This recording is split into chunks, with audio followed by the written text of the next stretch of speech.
Bismillahirrahmanirrahim. Assalamualaikum warahmatullahi wabarakatuh. Waalaikumsalam. Selamat sore, salam sejahtera untuk kita semua. Teman-teman sekalian, selamat datang, selamat bergabung di akun Instagram @ca_nur_society. Ini adalah akun resmi yang dikelola oleh NCMS. Nah, topik kita pada sore hari ini adalah tentang Muhammad Dawam Raharjo dan pemikiran Islam. Sebetulnya ini boleh dibilang, saya tadi lihat-lihat, saya ingat-ingat betul bahwa Mas Dawam itu lahir pada bulan April dan meninggal pada tanggal 30 Mei.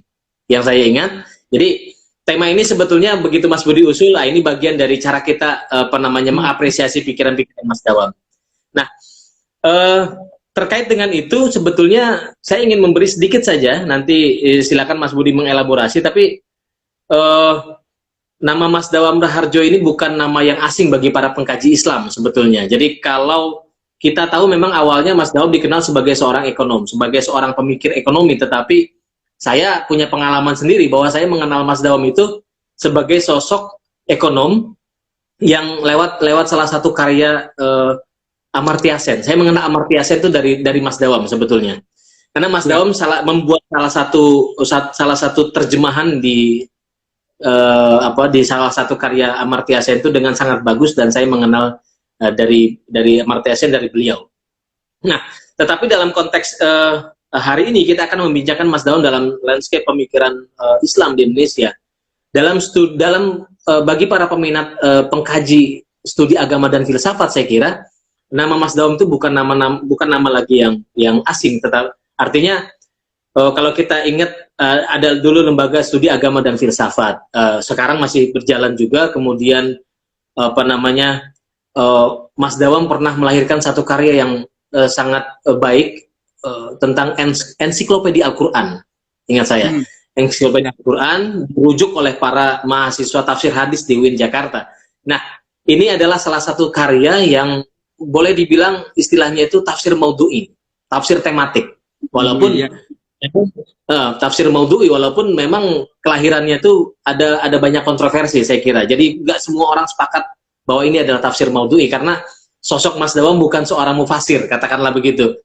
Tetapi dia memberanikan diri menafsirkan Al-Quran berdasarkan tema-tema kunci. Jadi ada sekitar mungkin 27 tema yang berhasil ditafsir oleh Mas Dawam, yang itu seluruhnya memberi semacam tema-tema utama. Kalau Cak Nur itu memberi apresiasi seperti misalnya bahwa ini adalah punya daya kreatif yang sangat tinggi dan bisa dicerna, lebih mudah dicerna oleh masyarakat Indonesia karena memiliki latar budaya Indonesia.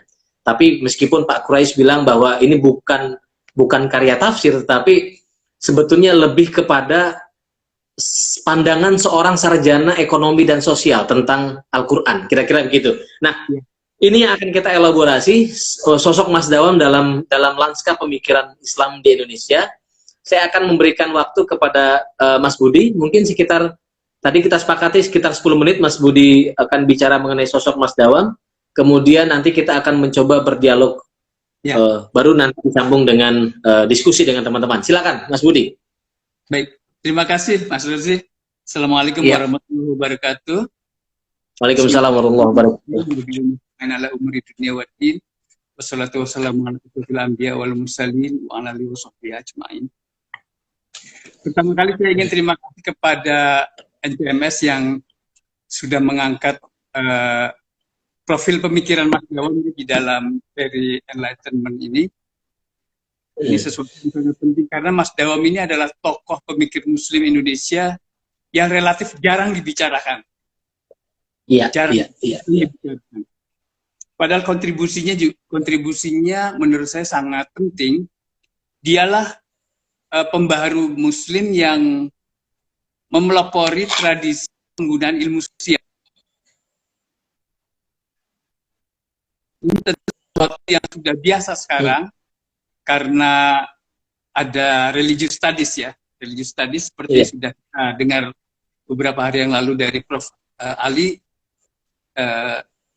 Hal-hal yang sifatnya normatif itu hanya salah satu bagian dari religious studies.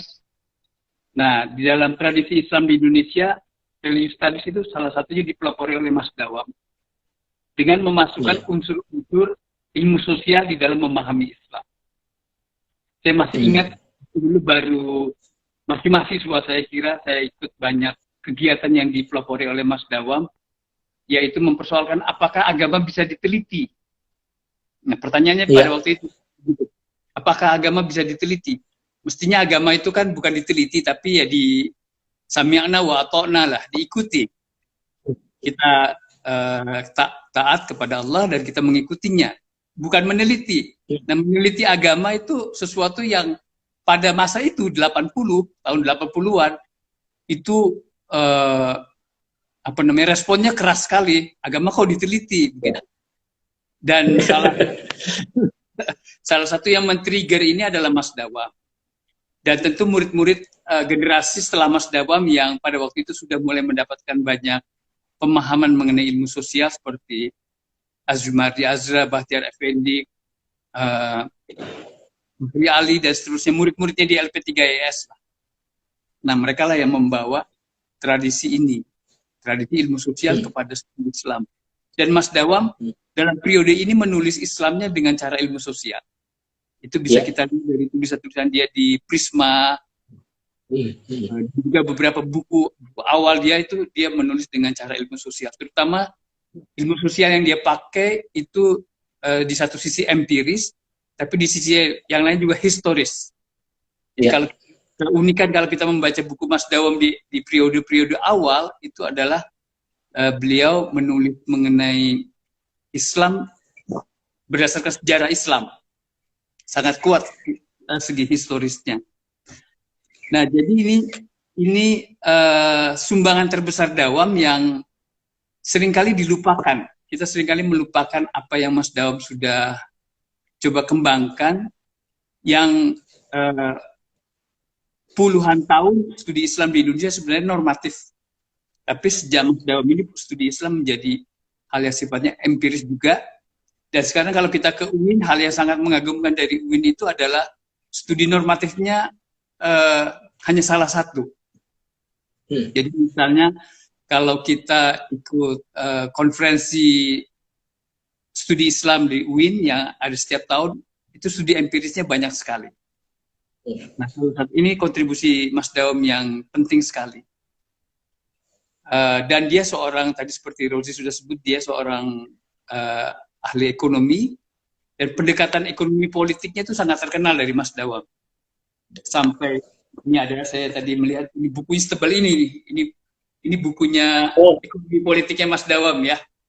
Jadi sebenarnya tradisi buku inilah yang dia coba bawa kepada studi Islam. Tapi yang menarik dari Mas Dawam ini, di era belakangan, khususnya di usia dia yang lebih tua, Mas Dawam itu lebih normatif. Jadi kalau kita membaca tadi yang disebut oleh Rozi ensiklopedia Al-Quran itu, pemikiran dia di ensiklopedia Al-Quran itu sifatnya teoretis, mengambil satu teori besar dari ilmu pengetahuan dan filsafat, dan kemudian menafsirkannya secara Islam. Jadi segi empirisnya hilang di situ. Saya bersyukur sekali karena saya waktu saya lupa tahun berapa itu, pertengahan 90-an kalau nggak salah, di Paramaribo mendapatkan satu tugas besar untuk bisa menyunting ensiklopedia itu sehingga menjadi satu buku. Dan setelah membaca dengan pelan-pelan ensiklopedia itu, saya mulai meyakini bahwa sebenarnya dalam soal pemikiran Islam, sebenarnya Mas Dawam itu adalah catatan kakinya Cak Nur. Itu yang saya catatan kakinya Cak Nur. Walaupun tentu kita tidak bisa generalisasikan begitu aja, karena pasti ada yang khas dari Mas Dawam.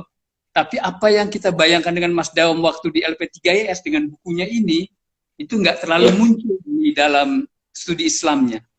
Jadi kita kurang mengenal Mas Dawam yang sangat kritis begitu dengan ekonomi politik terhadap fenomena dunia Islam. Tapi dia belakangan menjadi sangat Cak Nurian, dan mungkin memang Cak Nur ini adalah sosok yang sangat dikagumi oleh Mas Dawam ya. Gitu Rozi.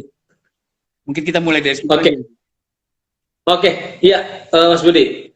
Nah, sebetulnya saya masih masih penasaran apa sih yang sebetulnya melatari Mas Dawam, minat Mas Dawam terhadap studi Al-Quran. Oh ya, ya itu ada ceritanya sendiri, cerita yang sangat personal di mana dia ketemu dengan seseorang ustadz lah atau ulama gitu yang membuat dia kagum karena dia menguasai ilmu-ilmu Al-Quran. Dan pada waktu itu dia mulai berpikir, oh mestinya dia juga mengeksplorasi Al-Quran. Apalagi Al-Quran ini adalah kitab suci yang menjadi pegangan umat Islam di Indonesia yang sangat penting, melebihi segalanya. Oleh karena itu dia kalau mau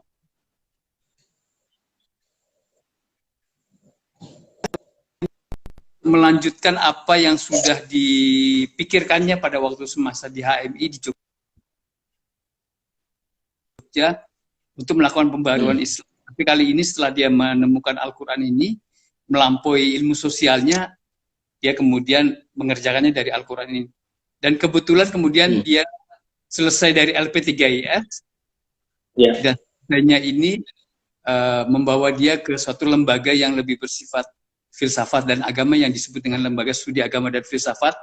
Dan di dalam lembaga ini dia kemudian menerbitkan satu jurnal yang nanti menjadi jurnal yang sama terkenalnya dengan Prisma itu ya. Ini bukan jurnal ilmu sosial, ini jurnal jurnal studi Islam. Dan pada waktu itu adalah jurnal yang mungkin satu-satunya ya. Kalau sekarang kita ngomong jurnal di setiap prodi di kampus pasti ada jurnal. Tapi zaman itu inilah satu-satunya jurnal yang memberikan informasi yang penting tentang apa yang sedang terjadi di dalam pemikiran Islam. Tapi lebih dari sekedar jurnal studi Islam, jurnal ini juga adalah jurnal yang wawasannya itu antar iman. Sehingga banyak orang awalnya kaget kenapa di Ulumul Quran tuh ada artikel tentang Bhagavad Gita, ada artikel tentang gitu, tentang agama Kristen, yang kata Chanur, kata Mas Dawam, sebenarnya isu-isu mengenai kitab suci itu ada dalam Al-Quran, jadi kita harus eksplorasi juga seperti adanya, bukan hanya kita. Jadi banyak sekali dengan Mas Dawam dalam soal keberanian antar iman ini ketika mengelola Ulumul Quran. Iya. Bicara soal apa tema penting itu kan soal ketidakadilan dalam soal ekonomi itu, ketidakadilan itu Mas Dawam memotret sisi itu. Nah, soal ketimpangan, soal ketidakadilan. Nah, saya ingat betul bahwa Mas Dawam ini adalah boleh dibilang di antara berbagai tokoh itu adalah sosok yang paling berani membela kelompok-kelompok minoritas di Indonesia. Nah, bahkan ada satu pengalaman yang cukup unik waktu itu kita keliling Nurholis Majid Memorial Lecture itu ke UGM. Nah, itu sempat bahkan di UGM di kampus dia sendiri itu Mas Dawam sempat dalam tanda kutip sempat diusir gitu karena dianggap terlalu membela Ahmadiyah, kelompok minoritas dan lain sebagainya. Nah, itu gimana Mas Budi cerita soal itu? Itu memang cerita yang unik dari Mas Dawam di era akhir ya, era-era belakangan. Jadi Mas Dawam setelah ensiklopedia Al-Quran. Karena ensiklopedia Al-Quran itu kan era di awal 90 sampai 90-an pertengahan di mana Ulumul Qurannya sendiri mati ya, mulai mati. Nanti hidup lagi. Nah, pada masa reformasi mulai muncul suatu pemikiran tentang kebebasan beragama. Nanti ada masalah fatwa-fatwa MUI tentang Ahmadiyah, fatwa MUI tentang sekularisme, liberalisme, dan pluralisme, macam-macam seperti itu di pertengahan tahun 2000-an, 2005 lah khususnya itu. Tapi kasus Ahmadiyah sudah sebelumnya, dan inilah yang membawa Mas Dawam pada keberanian yang luar biasa yang bandingannya itu hanya Gus Dur mungkin bandingannya. Kalau Chandra lebih teoritis ya. Nah, tapi Dawam itu bukan hanya teoritis, dia advokasi, dia bicara di mana-mana minoritas. terutama dalam hal ini hak-hak Ahmadiyah. Nah, jadi ini memang hal yang sangat unik membandingkan Mas Dawam dengan tokoh yang lain. Mas Dawam di tahun-tahun itu, tahun-tahun 2000-an akhir sebelum beliau sakit, itu dia memikirkan tentang satu fundamental baru untuk pembaharuan Islam. Oke. Dan fundamentalnya ini dia mampu kembangkan dengan cara yang melampaui Cak Nur. Yang pada waktu itu tidak ada seorang pun yang berani melakukan ini. Jadi coba bentar tentang Cak Nur ya. Kalau Cak Nur dia mengatakan sekularisasi tapi bukan sekularisme. Iya. Itu pembaruan tahun 70 yang masih setia dia ikuti sampai akhir hayat beliau. Liberalisasi tapi bukan liberalisme. Kalau kata pluralisme mungkin Cak Nur sudah pakai sejak awal karena tidak ada pluralisasi. Ide pluralisasi tidak terlalu populer ya. Tapi langsung pluralisme. Nah, pada Mas Dawam itu sekularisasi itu adalah sekularisme. Liberalisasi adalah liberalisme. Dan pluralisme. Sehingga ketika ini juga sesuatu yang unik ya. Kenapa MUI pada waktu fatwa 2005 itu memikirkan bahaya besar dari fenomena pemikiran di Indonesia yaitu sekularisme, liberalisme, dan pluralisme. Dan dia mencoba mencari akarnya pada Nurcholish Madjid. Nah, pada waktu pada Nurcholish Madjid, sebenarnya Nurcholish Madjid tidak mengatakan sekularisme, tapi sekularisasi. Tidak mengatakan liberalisme, tapi liberalisasi. Tidak mengatakan plural, dia mengatakan pluralisme. Nah, tapi apa yang dikatakan oleh Cak Nur itu diamini oleh banyak tokoh agama. Jadi proses keberagamaan sekularisasi itu penting sekali supaya kita bisa memisahkan mana yang sakral, mana yang tidak sakral. Berpolitik itu tidak sakral. Tapi menegakkan nilai-nilai yang sifatnya keadilan itu sakral. Tapi jalannya lewat politik itu tidak sakral. Nah, begitu kira-kira begitu. Yes, partai Islam. Nah, tapi Mas Dawam dia masih terus belajar sampai era ini. Yang pada waktu Cak Nur itu kan sebenarnya eranya era sekularisasi. Nah, pada Mas Dawam ada era baru di mana kata sekularisme itu juga bisa positif. Nah, seperti sekularisme di Amerika itu beda dengan sekularisme di Eropa. Sehingga kemudian Mas Dawam melawan habis-habisan fatwa MUI itu, dan bahkan dia sebelum wafat dia sempat menerbitkan satu buku kumpulan karangannya tentang 3 isu itu. Dan dia menyebutnya ini sebagai trilogi pembaharuan Islam. Trilogi pembaharuan Islam yang kurang banyak elaborasi karena terlalu sensitif. Jadi di Islam di Indonesia ini 3 kata itu tadi, SPL itu adalah kata paling kotor di dalam pemikiran Islam. Sehingga Mas Dawam terlupakan. Tapi ini adalah sumbangan yang sangat penting dari Mas Dawam yang mungkin nanti suatu hari pasti akan dibicarakan lagi. Ketika istilah ini tidak menjadi istilah yang kontroversi, tapi istilah biasa dalam pemikiran dan keilmuan.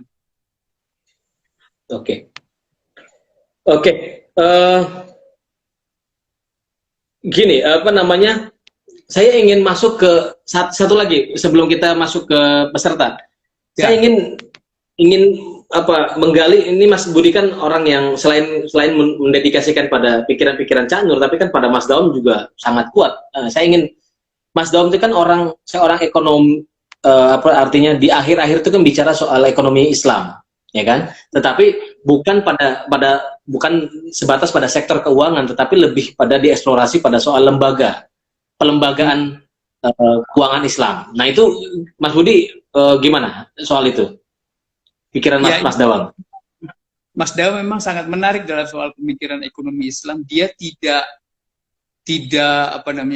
terlalu banyak disetujui oleh para tokoh-tokoh ekonomi Islam di Indonesia, terutama yang ujungnya adalah membuat bank Islam ya. Iya, itu dia. Perbankan syariah. Karena menurut Mas Dawam, riba itu, bunga bank itu bukan riba. Suatu pandangan yang diamini oleh Muhammadiyah, atau karena dia orang Muhammadiyah, dia mengamini ini juga. Nah, karena itu kemudian dia menganggap bahwa semua istilah-istilah yang ada di dalam perbankan syariah itu istilah-istilah yang sebenarnya hanya bertakik-takik gitu. Istilah-istilah yang canggih, tapi sebenarnya yang dikerjakan riba juga. Apa yang disebut dengan riba. Maksudnya mengambil profit juga ya.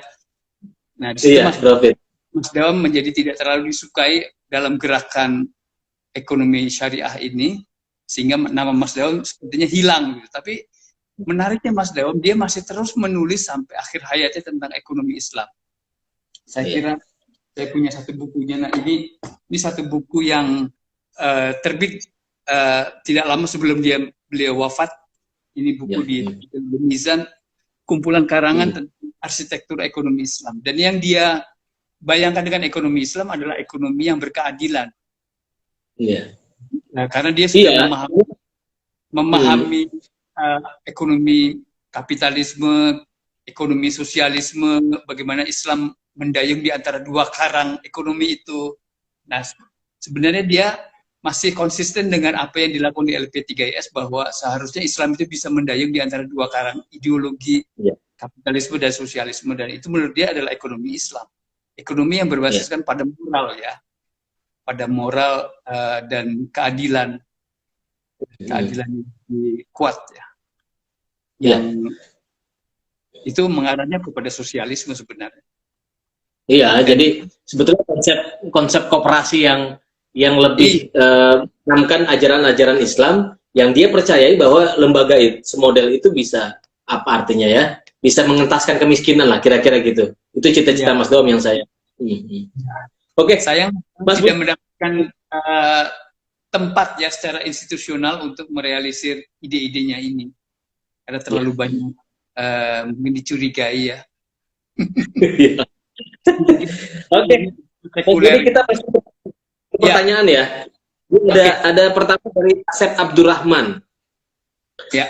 Saya bangga menjadi orang Indonesia. Saya bangga Indonesia punya Mas Dawam. Saya penasaran dengan epistemologi keilmuannya. Mohon pencerahan. Epistemologi keilmuan. Iya. Ini apa maksudnya epistemologi? Mungkin pemikiran itu kali ya, pemikiran Islam ya. Ya. Kalau kita mengikuti Al-Jabiri, maka sebenarnya Mas Dawam itu adalah orang yang epistemologinya itu empiris rasional. Al-Jabiri itu. Jadi satu epistemologi yang mencoba untuk mengembangkan keilmuan berdasarkan suatu empirisisme, tapi juga rasionalisme sekaligus. Nah, ini sesuatu yang penting sekali ya, karena itu pada diri Mas Dawam sebenarnya teologi juga sangat penting, karena teologi itu kan rasional. Nah, cuma dalam soal epistemologi ini Mas Dawam belum mengembangkannya secara lebih mendalam ya, karena mungkin pada waktu di Elsaf belum dimungkinkan mengenai itu. Cuma perhatian Mas Dawam pada epistemologi keilmuan itu memang berlatar belakang pada dirinya seorang ilmuwan, sehingga empirisisme itu buat Mas Dawam sangat penting. Oke. Mas Budi, ini saya lanjut dengan pertanyaan dari Irfan Muhammad. Kata beliau, Mas Dawam itu seperti semangka. Jadi di luarnya hijau, di dalamnya itu merah. Jadi sosialis nih kayaknya. Gimana menurut Mas Budi? Itu Mas Dawam waktu di LP3IS. Oke. Mas Dawam waktu di Elsaf itu Islamnya Islam apa ya? Islam, jadi dalamnya nggak merah. Jadi itu ada istilah untuk Mas Dawam, Islamnya Islam semangka. Maksudnya itu di luarnya hijau Islam, tapi kalau dibelah ini merah. Sebenarnya kiri dalam arti dia kritis, karena banyak dipengaruhi oleh Marxisme, dipengaruhi oleh ekonomi politik, dipengaruhi oleh teologi pembebasan. Saya masih ingat waktu dia masih di LP3IS, di mana dia sangat tertarik tentang penafsiran teologi tanah.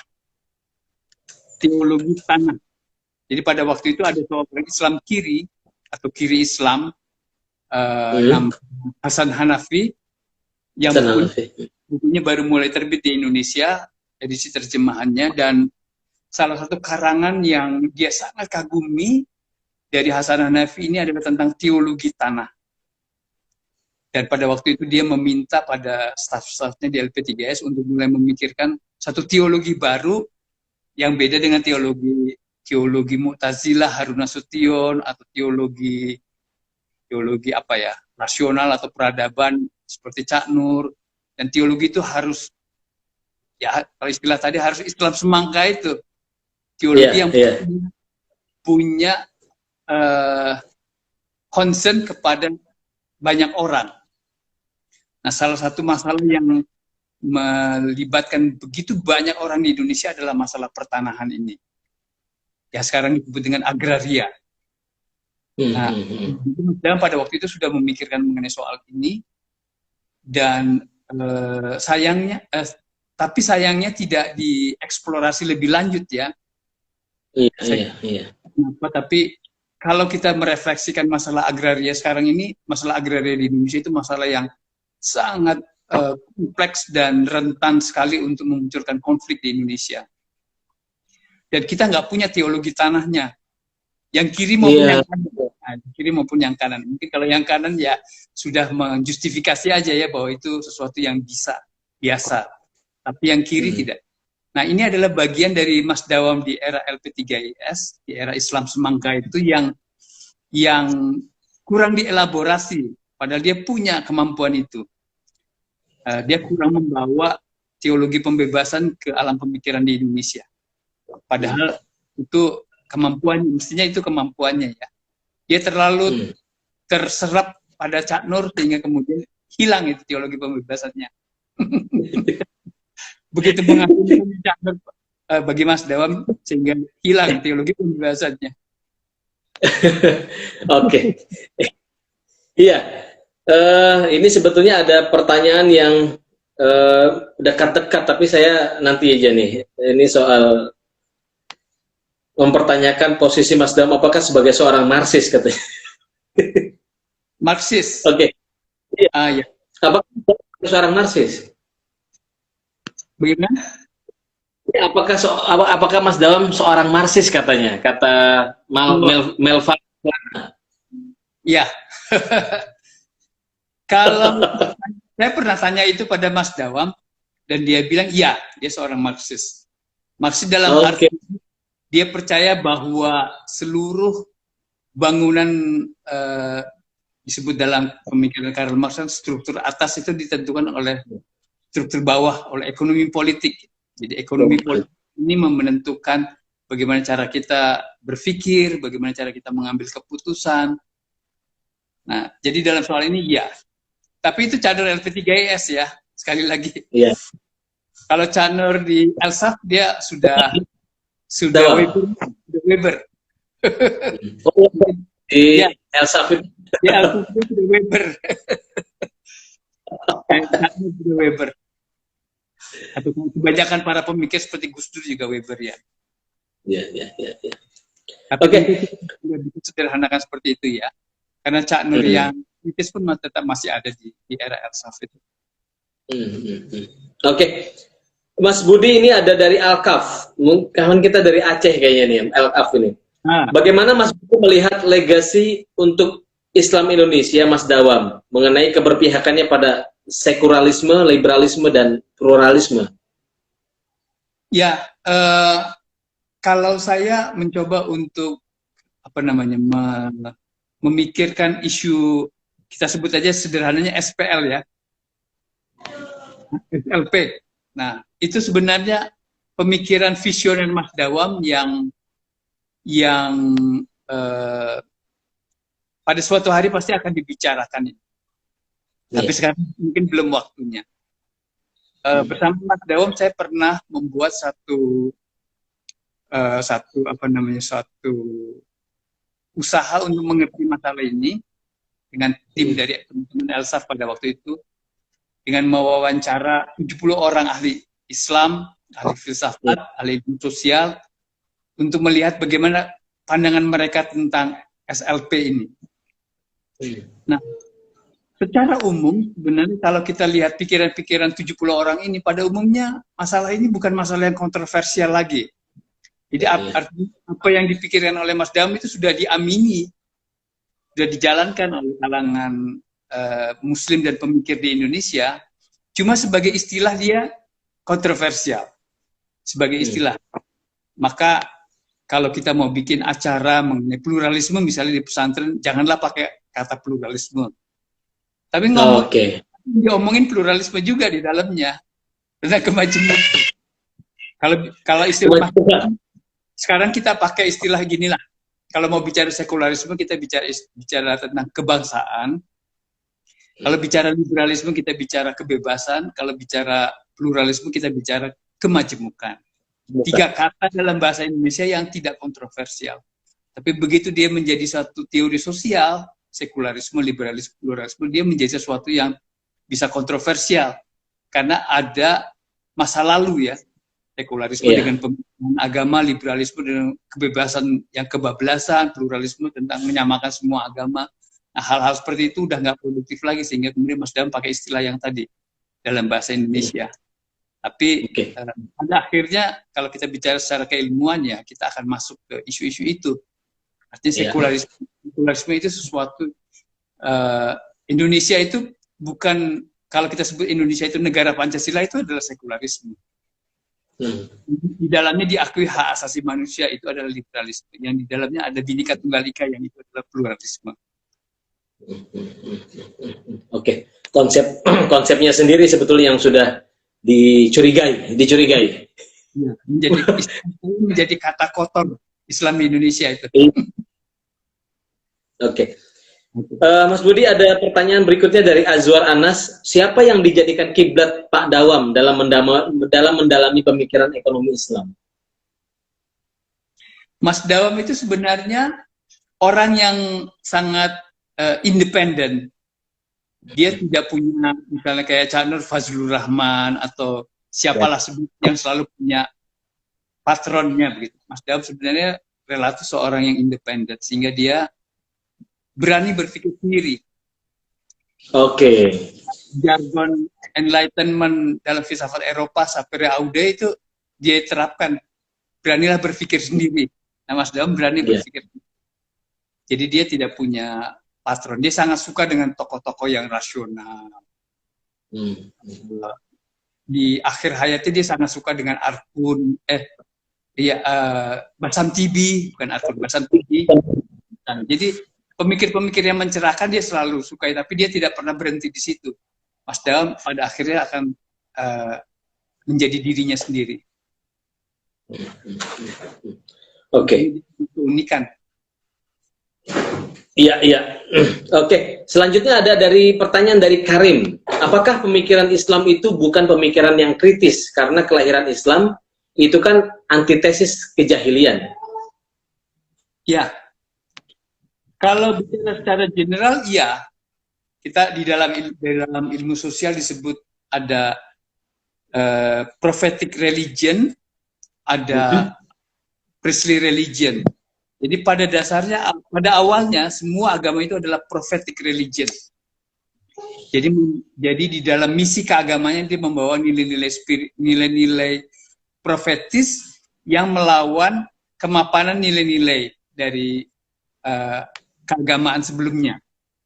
Tapi dalam perkembangannya agama itu dari prophetic menjadi priestly religion, menjadi agama yang sifatnya kependetaan. Nah, ketika agama itu menjadi lebih istilahnya menjadi lebih mapan, established, ketika agama sudah established dan agama itu sudah terbentuk, maka semua menjadi ada strukturnya, struktur keberagamaan. Nah, ketika inilah hal yang profetik itu hilang.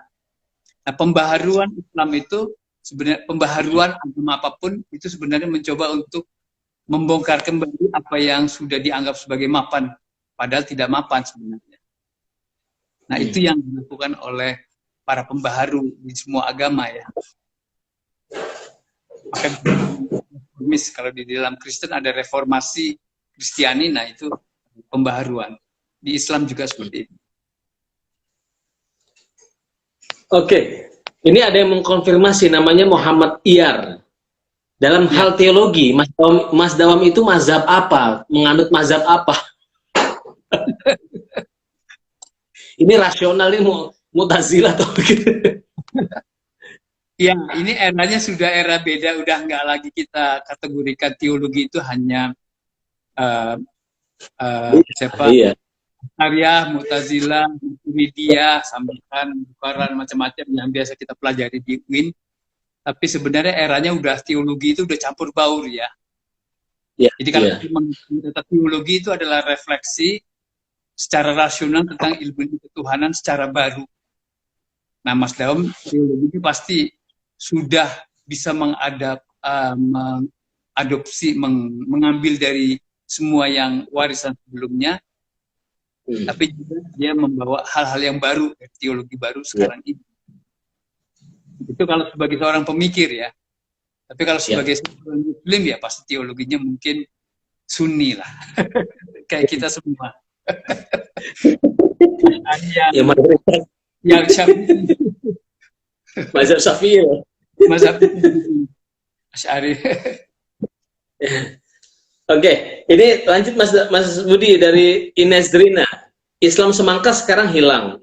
Sebagai ideologi yang kurang dielaborasi dalam hal tanah dan teologi pembebasan di Indonesia. Apakah ada tokoh yang menjanjikan? Apa maksudnya mungkin menjanjikan itu meneruskan kali ya? Ya, karena eranya sudah berubah.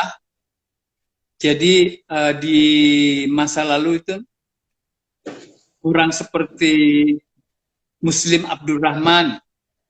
Ini generasi ya. Al-Maun. Setelah Mas Dawam, orang Muhammadiyah juga. Muslim Abdurrahman ini mencoba mengembangkan cara berpikir emansipatoris, transformatif dalam batas tertentu, seperti siapa namanya dari P3M itu juga kayak Masdar itu juga mendukung tradisi transformatif ini. Tapi memang teologi pembebasan itu biasanya muncul di dalam suatu rezim yang otoritarianisme seperti di Amerika Latin. Nah, di Indonesia pemikiran seperti ini, pemikiran Islam semangka ini adalah pemikiran yang muncul di era otoritarianisme Orde Baru kan. Yang di era lebih demokratis seperti sekarang, pemikiran seperti ini mungkin kurang cocok dalam arti aksinya, tapi dalam arti substansinya pasti masih cocok ya. Iya. Jadi mungkin istilah yang sekarang ya lebih tentang bagaimana mengisi demokrasi itu sendiri ya. Dan di Indonesia memang sedang mengalami kemunduran cara berpikir ekonomi politik sekarang ini, sehingga pengaruhnya di dalam teologi pun juga kurang terasa ya. Tapi mungkin ke depannya akan muncul lagi ketika krisis-krisis akibat lingkungan, akibat agraria itu muncul, mungkin akan berkembang lagi pemikiran seperti ini. Oke. Mas Dawam, saya ingin mengkonfirmasi tadi beberapa kali menyebut konsep Islam transformatif. Karena Mas Dawam itu kan sosok yang disebut sebagai memiliki aliran tadi kita sebut Islam transformatif. Ya. Beda dengan Nur yang neomodernis gitu kan, yang Gus Dur mungkin tradisional meskipun begitu tapi kan tetap saja isu kemanusiaan sebagai isu sentral. Nah, bisa nggak menjelaskan ini Mas, mengurai sedikit soal Islam transformatifnya Mas Dawam? Ya. Pada waktu perayaan 25 tahun pembaharuan Cak Nur, saya pernah memberi pemetaan tentang Islam di Indonesia dalam 3 ya. Sebenarnya perkembangan Islam di Indonesia itu ada 3 perkembangan. Yang pertama adalah Islam peradaban, kedua yang pertama Islam rasional, kedua Islam peradaban, ketiga Islam transformatif. Nah, pembuatan kategori ini akan memudahkan kita dalam membaca fenomena perkembangan pemikiran Islam. Jadi perkembangan Islam di era Orde Baru itu dimulai dengan rasionalisme Islam. Itu kita mendapatkan tokohnya seperti Harun Nasution yang mengubah wajah se-Indonesia ya. Yang kami menjadi biasa, berpikir rasional dalam beragama itu menjadi biasa. Di sisi yang lain, orang seperti Johan Effendi juga mengembangkan Islam rasional. Karena dia sangat mengagumi tokoh-tokoh rasional dari Ahmadiyah, Lahore terutama, seperti Muhammad Ali. Kemudian, sebagai respon dan mengisi Islam rasional itu muncul Islam peradaban. Nah, ini Islam peradaban ini dikembangkan oleh Cak Nur dengan neomodernisme. Tapi dia juga menggunakan peradaban Islam, doktrin peradaban itu kan bukunya ya. Jadi Islam peradaban itu salah satu istilah kunci untuk Cak Nur yang mungkin dia pakai sebagai cara untuk mengatakan secara baru modernisme Islam. Itu seperti Cak Nur. Yang Cak Nur dengan Gus Dur itu seperti saling melengkapi ya. Cak Nur di dalam man of ideas, Gus Dur dalam man of action. Sehingga ketika keduanya menyatu atau bersatu, maka muncullah satu Islam Indonesia yang betul-betul memang membayangkan peradaban Islam Indonesia. Tapi ada tokoh lain yang memikirkan tentang sesuatu yang krisis dari Islam peradaban itu. Nah, ini ada yang disebut dengan Islam transformatif. Tokohnya mulai dari Muslim Abdurrahman, Kunto Wijoyo, Mas Dawab sendiri. Yang mereka melihat bahwa yang namanya Islam peradaban, Islam rasional itu bagian dari kapitalisme. Bagian dari kapitalisme yang ada yang diuntungkan di situ, ada yang dirugikan, dan mayoritas sebenarnya dengan kapitalisme itu dirugikan, sama menyangkut hak-hak kehidupan ekonomi dan mungkin politiknya juga. Nah, Islam itu harusnya sebagai satu agama yang tadi kita sebut profetik itu bisa melakukan transformasi ini. Nah, maka orang seperti Muslim Abdurrahman menerjemahkannya dengan teologi transformatif. Orang seperti Kunto Wijoyo, karena dia lebih tertarik dengan epistemologi, dia menerjemahkan dalam istilah ilmu sosial transformatif. Jadi titik berangkatnya aja yang berbeda. Satu teologi, Muslim suka dengan teologi, Kunto Wijoyo suka dengan ilmu sosial. Tapi keduanya adalah orang yang sangat diinspirasikan oleh Mas Dawam. Oke, Mas Budi, ini saya lanjut dengan pertanyaan dari Ilham Sopu. Ilham Sopu ini dari Palu Elemandar. Mas Budi, mohon penjelasan mengenai perbedaan pemikiran Mas Dawam dengan Bang Imaduddin Abdurrahman. Oh ya, Bang Imad ya. Imad Ibrahim. Bang Imad ya, Bang Imad. Oke. Sebelum ke sana, mungkin menarik untuk kita lihat bahwa Mas Dawam ini kan bukan orang dari latar belakang studi Islam. Dia bukan pesantren, dia bukan alumni UIN, dia bukan alumni perguruan tinggi Islam. Walaupun dia mendapatkan pendidikan secara santri di rumahnya atau di madrasah pada waktu kecil ya. Keluarganya memang keluarga santri.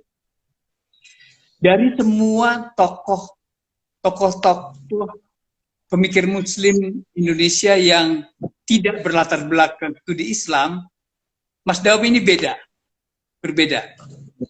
Jadi misalnya tadi disebut Bang Iman, di Bogor juga ada tokoh-tokohnya sendiri, termasuk juga nanti kita bisa sebut Pak Jalal dan sebagainya. Nah, mereka yang berlatar belakang bukan studi Islam tapi mengambil perhatian atau mencoba untuk mengembangkan pemikiran Islam, itu pada umumnya mereka menjadi tokoh-tokoh yang apa kita mau menyebut istilahnya ya, pokoknya kalau vis-a-vis dengan pemikiran Cak Nur bertentangan.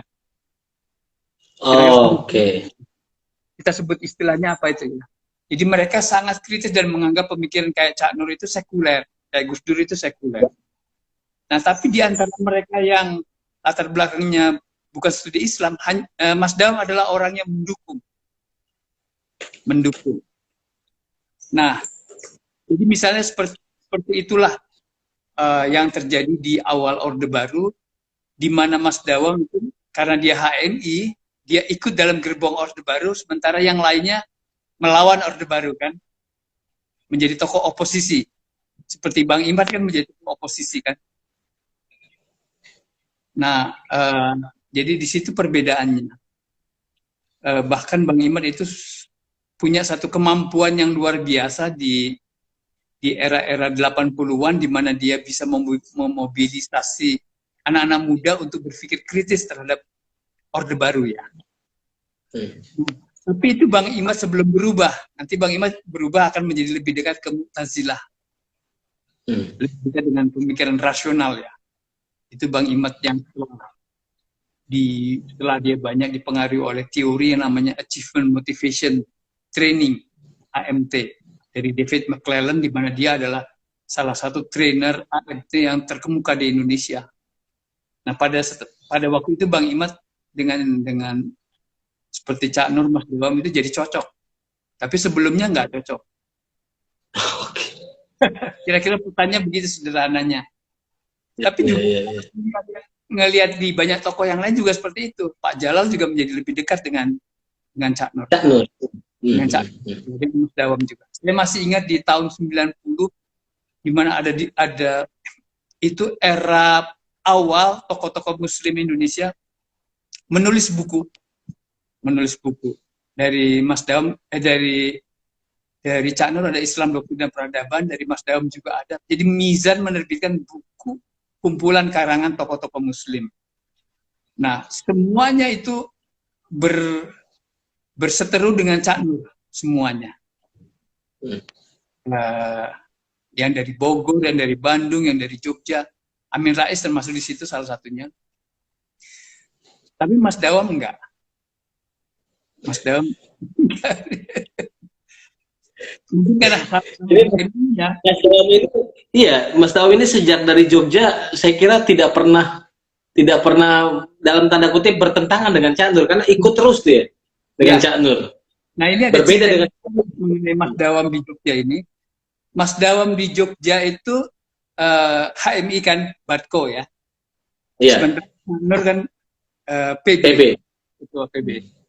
Nah, waktu tahun 70 Cak Nur mengembangkan pemikiran tentang sekularisasi. Nah, tokoh-tokoh HMI di Jogja utamanya adalah seperti Johan Dawam dan Ahmad Wahid.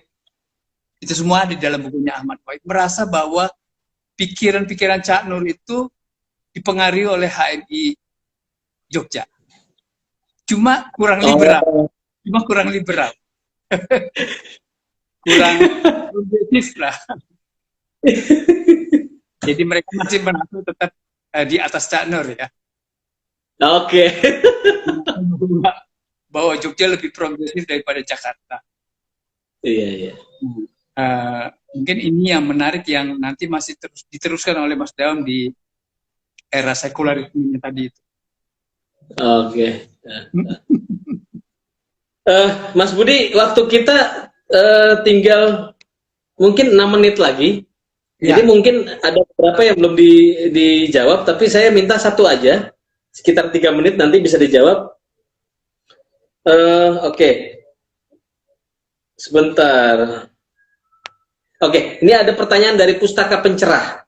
Sekarang ini kita kehilangan sosok-sosok pemikir Islam yang kuat, progresif, dan betul-betul influential atau berpengaruh. Apakah karena masyarakat Islam dan tokoh-tokohnya sekarang sangat pragmatis? Era sekarang memang sudah berubah. Kita sudah tidak lagi memerlukan tokoh-tokoh besar. Tokoh-tokoh besar itu sudah menyelesaikan semuanya. Misalnya kita bicara tentang Islam dan negara sudah selesai oleh Gus Dur, oleh Cak Nur, oleh Munawir Sazali. Bicara tentang Islam dan Pancasila sudah selesai. Bicara Islam dan gender sudah selesai. Nah, jadi hal-hal yang basic itu sudah selesai. Tapi hal-hal yang lebih kecil-kecil itu yang menjadi menjadi yang dipikirkan dan dikembangkan oleh generasi sekarang. Dan itu ada bagian besar mereka ada di kampus-kampus. Jadi kalau kita ngelihat bagaimana pemikiran Islam itu dikembangkan sekarang ini, kita harus melihatnya ke kampus. Karena kalau dulu produksi pengetahuan itu muncul karena tantangan dari lokal gitu ya, tantangan dari suasana begitu ya, suasana sosial, suasana politik. Nah sekarang pemikiran Islam itu muncul karena tantangan intelektual di kampus. Nah, sehingga kemudian kita akan mendapatkan turunan dari pikiran-pikiran besar itu dalam pemikiran di kampus. Dan kebetulan di kampus sekarang kan sedang ada booming, kalau di era Cak Nur kita menyebutnya booming sarjana, sekarang booming doktor kan di UIN itu, dan di kampus semuanya, dan mereka harus memproduksi pengetahuan. Nah mereka memproduksi pengetahuan dengan cara menulis disertasi, dengan cara tidak lagi seperti cara Mas Dawam dan cara Gus Dur misalnya, yang dulu dia menulis kolom di koran atau menulis kolom di majalah Tempo atau menulis artikel untuk konferensi begitu ya. Nah sekarang eranya udah beda. Jadi pemikiran Islam masih terus berkembang, tapi caranya udah berbeda dengan cara yang di era Mas Dawam dan yang lainnya. Oke. Mas Budi, kita harus selesai karena sudah jam 4:55. Tadi saya mulai lebih awal, jadi saya khawatir nanti tiba-tiba kita putus. Jadi saya kira ini waktunya kita menyelesaikan diskusi mengenai Mas Dawam. Ini kalau dikaji terus memang banyak sekali legasinya. Artinya warisannya sudah terhampar di hadapan kita, tinggal bagaimana kita meneruskannya. Jadi tadi mulai Islam transformatif yang yang mengorientasikan seluruh pikiran-pikiran dan kerja-kerja intelektual itu pada kemanusiaan, pada kepentingan rakyat. Jadi lebih kepada itu sebetulnya.